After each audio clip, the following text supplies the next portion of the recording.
Spider-Man Brand New Day is around the corner, slash Spider-Man Noir. Now, Torian has seen the whole season, so we're gonna let him give some what his thoughts are of Spider-Man Noir, what he's thinking so far on Amazon. What you thinking? How's my boy Nicky Cage doing, man? Nicolas Cage actually did a very good job. Acting Okay. wise, he did a very good job. You can tell he really leaned into the character. He was able to get the tone right of the era because it takes place in the 30s.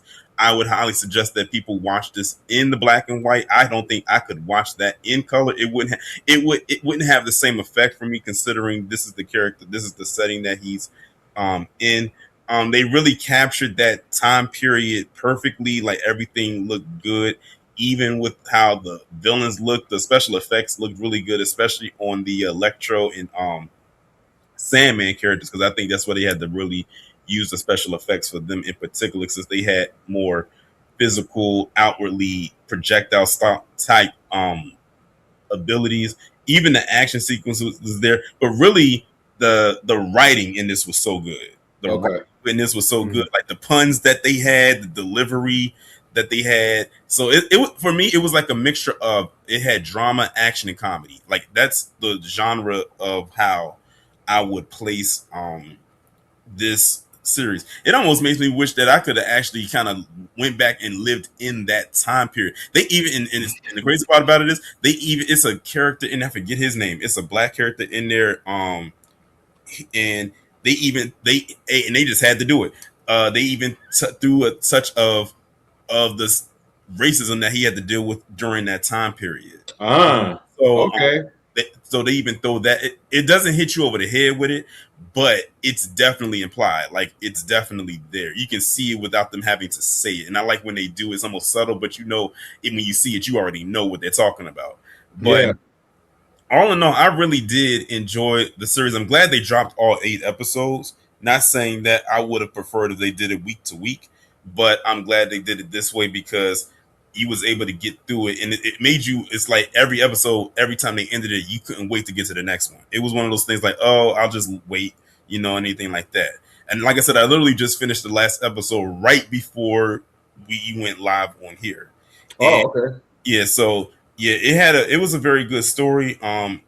Very good pacing. All the actors did a very good job. I really did enjoy the show. Honestly, this wasn't even a show that I was anticipating like that, but I'm glad that I took the time to sit down and watch it because this is probably this is definitely going in one of my top shows of the year for sure. Okay, okay, now what Amazing. a strong. We got a strong, amazing review. He didn't spoil nothing. Shout out to Taurean, man. He's saying that Spider-Man Award going in his top favorite shows this year. Do you think it'll be? Is it season 2 worthy, or is it like just a one season thing? You think? This would be good as just a one off. Like honestly, I don't think it needs a season 2. Okay, okay. Because remember, this is a different universe. This is not the main Marvel universe. Like he doesn't live in the This same is right. universe. This is in Miles. This is some into Spider-Verse shit. He doesn't live like this is because this is a different universe, it's a different time period. So Peter Parker does not exist here. Miles Morales does not exist here. They don't know each other. They've never crossed paths. Keep So Miles away from this because they be like, "Who is this nigga?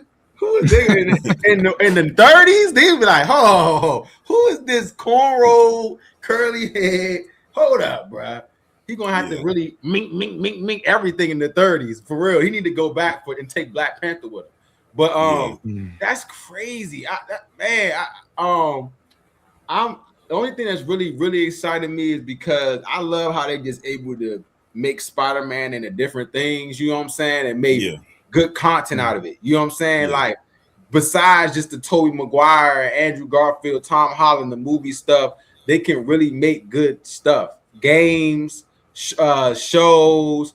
It's like Spider-Man in the movies is like always shaky, but the side stuff is always good. You feel me? So I was even shocked that they even did a side story that there was anything about. You know what I'm saying? That particular Spider-Man and Into the Spider-Verse. And one thing that I like too is because there are so many Spider-Men out there, it's like you can, if there's a story that can be created there, I say why not go for it. And I think that honestly, I wouldn't be surprised if they felt like this was a risk they were taking, even doing this as a show.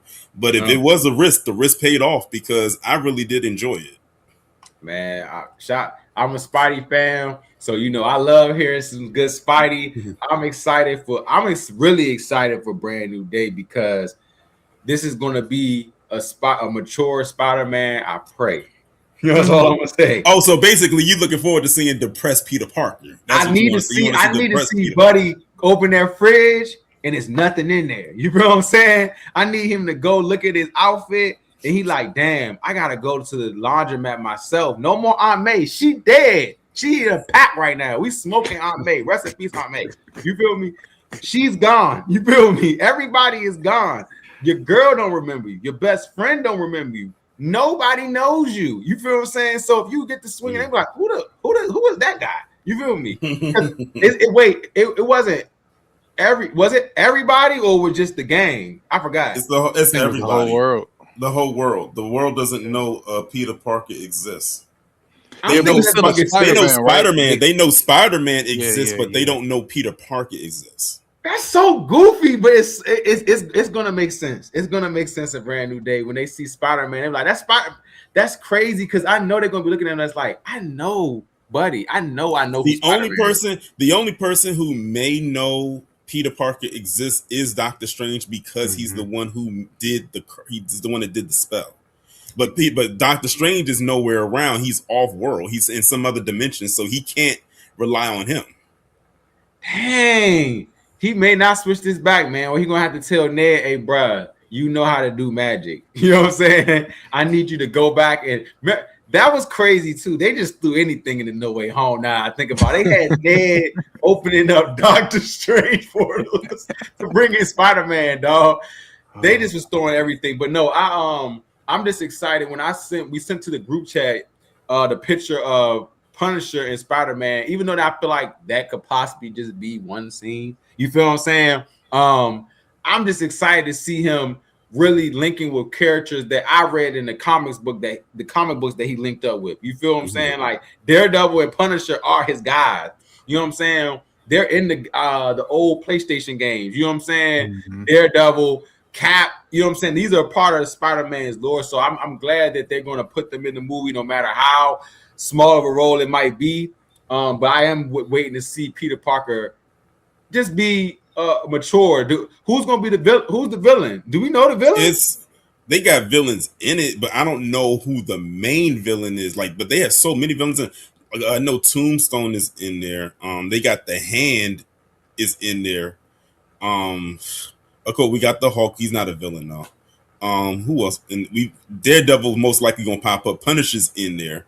We still don't know who Sadie Sink is playing. I mean, the consensus is that she's playing Jean Grey. Like that's the one that keeps floating out there, but we still don't know who she's playing. Yeah, you know how they go. She gonna end up being Rhino or something, man. They gonna just make her Rhino for no reason. She gonna be a Rhino for no reason, bro. Watch. So or it's gonna be like this. Like it's gonna be one of these moments, right? The movie's gonna happen. Vulture. I think Scorpion's a villain. Yeah, Scorpion is in there. They pulling him back from Homecoming. Man, I think they're gonna literally have her on the back of Peter Parker's bus, and she's gonna be like, hey, what's your name? Yeah, it's Jean Grey. Well, the word is on the street. I mean, we've all seen the Brand New Day trailer. If you remember in the trailer, there's a person, their back is turned, but they have a jacket on and the hood is up and they stick their hands up, but they have gloves on. The word is that that's her, but we don't know who she's playing because we didn't see her in any, they only dropped one trailer for it. They're most likely going to drop another one before the movie comes out. Yeah, but we still don't know who she's playing. Like even when she was being interviewed during the last season of Stranger Things, the question always came up, we hear that you're in Spider-Man Brand New Day, and she always had this look on her face like, I know what's coming. I know they about to ask me the question, but I'll let them ask it because they gotta ask it. And they will always ask her so can you give us a hint of who you're playing? And it's like she wants to say it, but it's like they've got her. Like this, they got her. it's like they got her in an ironclad NDA clause or something where she says, "I want to say it so bad, but I cannot say it." So I'm like, okay, this got to be huge. Like this got to be a huge character if she cannot say Kevin who Feige. she's playing. Kevin Feige sitting with his hat on. So I said she has to, like bullseye. Yeah, I said she has to be playing someone who was very intricate, not only to the story in this movie, but also to the future of the MCU going forward. Man, Taurean, she gonna be Doc Ock. You know, they're gonna make her lizard. They're gonna make her lizard, the new lizard. They're gonna chop her arm off and she gonna be lizard. That's what's gonna happen. I'm not putting nothing past Marvel nowadays, bro. She will be the Blob for all we know. She'll be a voiceover. But no, this is the last like Marvel content before MCU, I should say, before Doomsday, or we getting Vision. I think it's Vision Quest. Vision's Quest. Is that related to Doomsday, or is that just something you know? Well, I mean, it's the last. I guess you could say it's the last movie before Doomsday. Yeah. Okay. It's the last movie before Doomsday. Were they going to expand on the whole Tony Stark element, or are they just going to let that be? Well, not even Tony Stark, Doom. I think they're going to leave it alone. What you think, Taurean? And speaking of Doomsday, I think they said that they're going to drop the trailer for Doomsday on June 17th. Like the first official main trailer for it on June 17th. I'm with my Coons vibe. I don't know if I want to see the trailer. I don't know. I don't know. I'm half and half. You feel? I know Taurean is going to tell us about it, so we're going to know about it. What happened? What was that? I said, you're going to tell us about it. So we're going to know about it. You know what I'm saying? So, but I think that, I could go without looking at the trailer, but this is the first, like, big Marvel Avengers movie since Endgame, I think, right? Yeah. I'm excited, man. I just want to see how they're going to pull all this off. And see where we just headed, man. Like, where are we going? Like, because this has been going great, man. So where are we going? Mm-hmm. So I don't know. But Vision Quest, I'm going to watch Vision Quest just to watch it. I'm not getting my hopes high. You feel what I'm saying? I think they're going to have like the real life version of Ultron. I'm like, all right, bro, put that man back in the iron thing. Make him fight Vision, join Vision, or do whatever. You know what I'm saying? But White Vision, 1930 Vision, I don't know. You know what I'm saying? I don't know. We're going to have the White Vision. But shout out to Marvel, man. They turned this up. Subscribe to Marvel's Bluntz 2 ASAP, right? So next Sunday,